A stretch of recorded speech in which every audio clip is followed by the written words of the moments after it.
અમારી જેમ પાતરી ને હાલો હાસવચી હોત તો ગળે ફાણો ખાઈ ગયો હોત. શું કરવાનું? દિવાળી આવો છો ને તો મોહન થાળ ને ઘૂઘરા ને એવું બધું છોકરા હાટું બનાવી રાખો ને, પાક ને એવું, ઝારા ને ગાંઠિયા ને એવું બધું. ના બા એવું કઈ નથી કરવાનું. કેમ નથી કરવાનું? છોકરા ભૂખ્યા થાય ખાવા શું દેવો? મમરા થોડા બટા પેટ ભરાય. અને હવે છોકરા જો માંડવી ગળે નથી ખાતા, ન કરે એમ થાય કે હાલો બિચારાને પેટ ભરાય. તો શું કરશો? દિવાળી આવો છો ને? ના બા અમે 15 દિવસ માટે હવે શું દિવાળી આવો? કેમ 15 દી હાટું નથી આવું? પણ બા એમાં એવું છે કે તમારા દીકરાની ઓફિસો ખુલી જાય છે ને છોકરાઓને સ્કૂલો પણ ખુલી જાય છે. આમે બા ટિકિટો નથી મળતી. કેટલું બસમાં લોડિંગ છે તમને ખબર છે? કાંઈ લોડિંગ નથી. આ વલક દાદા છોકરા ની આવ્યા, બસે આખું ફળિયું ભરી દીધું પરદાનું.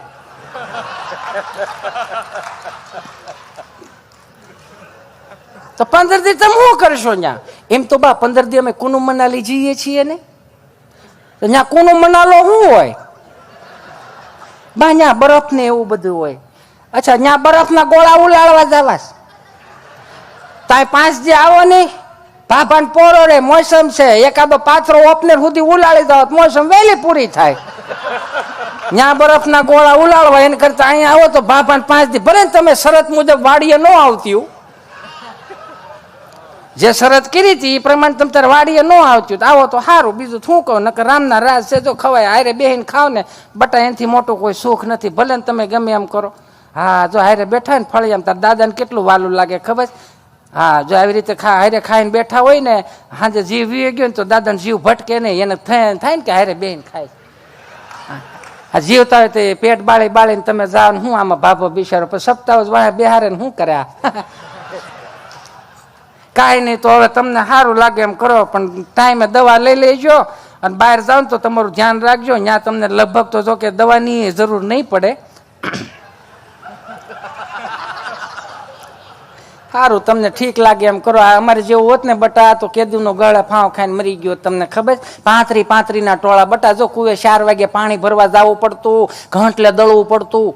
ઘંટલે દળવું પડે ને 35 નું ટોળું હોય ને, એમાં હાથ તો 14 નું ખાતા, એટલે પછાના ટાર્ગેટમાં જ દળવાનું.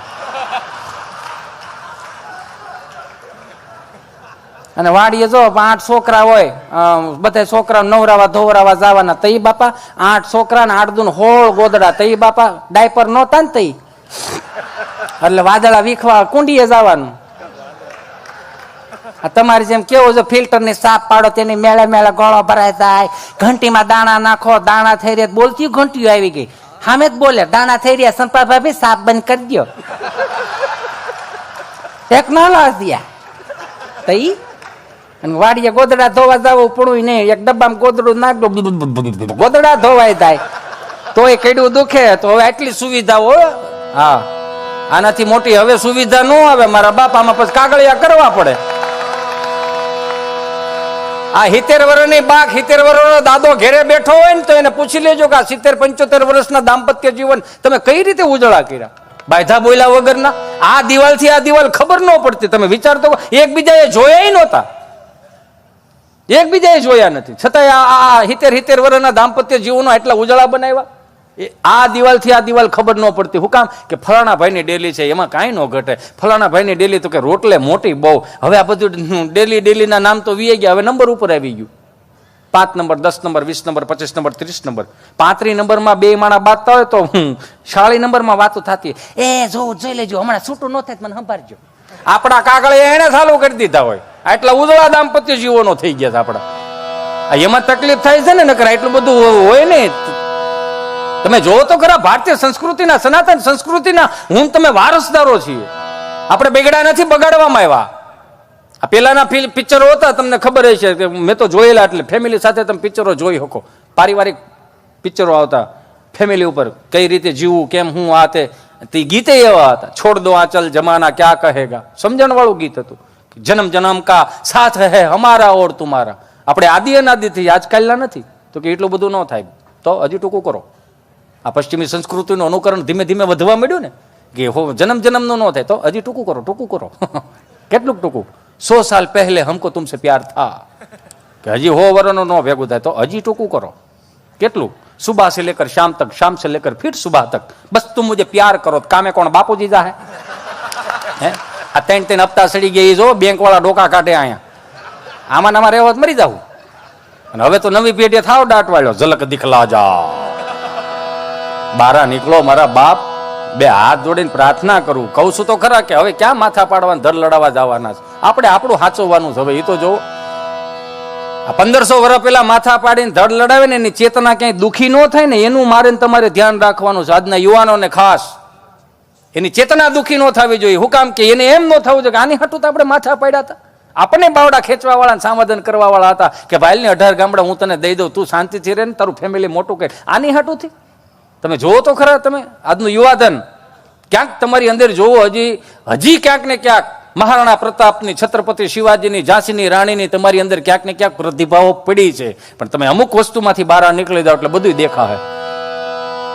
બગડાસ થોડા બગાડવામાં આવ્યા. 30 વર્ષ પહેલા અમને યાદ છે ત્યાં સુધી, 30 વર્ષ પહેલા અમે ભાઈ પાવણીને આવે ને એટલે ભાભીના રૂમમાં જાય ને સુગંધ બહુ હારી, ઊંડી ઊંડી સુગંધ લઈ, સમજ્યા? કેમ કે આપણે છે ને ઓલ ઇન વન હાબુ ના, કપડાં ધોવાનો ઈ, માથું ધોવાનો ઈ, શરીર ધોવાનું ઈ.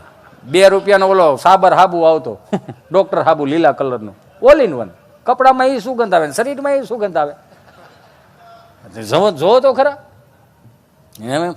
ઊંડી સુગંધ લઈ એટલે ભાભીને પૂછ્યું અમારે હાટું હું લેવા હતી. અમે આવડા એ વીઆઈપીની સુટકેસમાંથી રૂમાલ આપે, દાંતીઓ આપે, અત્યારની એવી સિંહી આપે અને મોજા એ પાછા કેવા મોજા, 7 રૂપિયાના મોજા. ભીસી બાપુ તમને મને ખબર છે, 7 રૂપિયાના મોજા, ગોઠણ સુધીના મોજા. સડાવે જ રાખો ને તમે તમારે.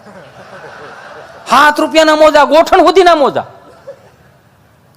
2 ચાર ધોઈને વધારે ધોવાય ગયો તો ભૂંગળો વળીને ઘૂંટી નીકળી ન જાય. જોડો કઠતો હોય અને ઢેલ કાચબો કેમ આમ ડોકું બારું કાઢે એમ અંગૂઠો બારો નીકળે. પછી બાને કે બા આ મોજા તૂટી ગયા, નથી આવે મોજા. બાઈ એવા તારા કાકાના બાપુજીના બધાને ભેળા કરીને એકાદું પોતું બનાવી નાખશું, મહત્વ કરી નાખશું. તો 3 વર્ષ પોતા હાલતા હતા. 7 રૂપિયામાં સબકા સાથ સબકા વિકાસ. કેદું નું હાલ્યું આવે છે. મારો રામ ભલું કરે. અને હવે તો મારો રામ ભલું કરે. જેમ જેમ સદ્ધર થતા જાય છે એમ ટૂંકું ટૂંકું થતું જાય છે. માફ કરજો મારા બાપ. જેમ જેમ સદ્ધર થતા જાય એમ ટૂંકું ટૂંકું થતું. અત્યારે 400 રૂપિયા મોજા આવે, પગના તળિયા સોંટાડવાના જ આવે છે. જુઓ અહીંયા હમણાં શીખાશે, ઘૂંટીથી એક વેત ઊંચું પેન્ટ સીવડાવે, એમ લાગે કે આ 60માં એવું હોય છે. એને આપણે દેશી ભાષામાં એમ કે તંગડી જેવું પહેર્યું છે, એમ કે લોફરના બૂટ પહેર્યા. નિરખીને જોવો ને તો એમ જ લાગે હાંઠિયો જીભડો કાઢીને ઉભો. એટલે કઈક ભળે એવો પહેરો ને. હવે મારો બાપ સગવડતા વાળા ત્યાં. એ તો પેલા કાંઈ નહોતું. હાલો હમણાં એક છોકરાને મેં પૂછ્યું, મેં કીધું અહીંયા હાલ તો મેં અહીંયા આવો ને. પણ મેં કીધું આ તારું પેન્ટ આવું છે કે ફાટી ગયું છે? તારા 2 ગોઠણ ફાટલા છે ને દેખાય. આ તો હું છે તારા બાપનું હું જાય. અરે મેં કીધું મોટા ભાઈ એમ નથી, હું ખાલી કહું છું. મેં કીધું ફાટલા છે. આ ફેશન છે તો. મેં કીધું ભલું કરે મારો ઠાકર મહારાજ. 25 વર્ષ પહેલા ફેશનમાં હતા, માંડ બારા કાઢ્યા. કયા કલરનું પેન્ટ હતું એ જ નહોતી ખબર, એટલા તો થીંગડા હતા. માફ કરજો. આજના મા બાપને હાથ જોડીને પ્રાર્થના કરું છું મારા બાપ કે આજના યુવાનોને કરકસર કરતા શીખવાડો કે કરકસર હું. આંગળી સીંધે 1000 રૂપિયાની વસ્તુ દઈ દો છો, એને ઈ તો ખબર પડાવો કે 1000 રૂપિયા કેમ થાય છે. સવારના 8 વાગ્યાના ટિફિનનું ડબલું લઈને બાપ યો દે, ઠાકો પાકો સાંજે ગામને ગોળી ઉપાડીને ટ્રાફિક દઈને ઘેરે આવે તો 1000 આવે. એને કયો, એને શીખવાડો. પણ નહીં, હરખત એટલે બેટા ચિંટુ, એ ચિંટુ બેટા જો તારા ડેડી આવ, ચલો બેટા પાણી ભરી દો બેટા. ઈ તો વળી મોબાઈલમાં ડાસું નાખીને હું કે મમ્મી એને હાથ પગ છે પી લે. લે કર મોટો, તારી હાજરીમાં તને પાણી નથી ભરી દેતો તો આ હેનો વાઇસ નાખે. સમજે ને વંદન, આ હાજરીમાં પાણી નથી ભરી દેતો તો ગયા પછી હેનો વાઇસ નાખે. આ કઈ હરાજ ન કરે. ગૂગલ પે કરશે 150 ની ચાઇનીઝ ભેળ જવા દો, કાકડા મારી નાખવાના છે. આ રાયડું એટલે નાખવી પડે છે. આજની કુટેવ 3જી પેઢીએ સંસ્કાર ના થાય એનું ધ્યાન રાખવાનું. બસ આ વારે વારે મારે એટલું કેવું પડે. અહીંયા જેટલા મારા વડીલો બેઠા ને બધાને ખબર હશે, એને એના જન્મ તારીખની યાદ નથી. 6 મહિનાની પહેલી તારીખ આવે એટલે લગભગ બધા એના જન્મદી. હેપી બર્થડે પપ્પા, હેપી બર્થડે પપ્પા. 6 મહિનાની પહેલી તારીખ બધા એના જન્મદી. પણ મારો રામ ભલું કરે, જ્યારે જન્મ દિવસો ઉજવાતા હોય ને ભારતીય સંસ્કૃતિ મુજબ, જે ગામના ઠાકરની આરતી ઉતારતો હોય ને એને અહીંયા કાચો સીધો દેવાનો આપણે અહીંયા રિવાજ હતો કે અમારા દીકરાનો જન્મદિવસ છે બાપા, એના હારા આશીર્વાદ આપજો ને. ગાયોને નીણ નાખવાનો રિવાજ હતો, કીડિયારું પૂરવાનો રિવાજ હતો, ભૂખાને ભોજન આપવાનો રિવાજ હતો, તેરસાને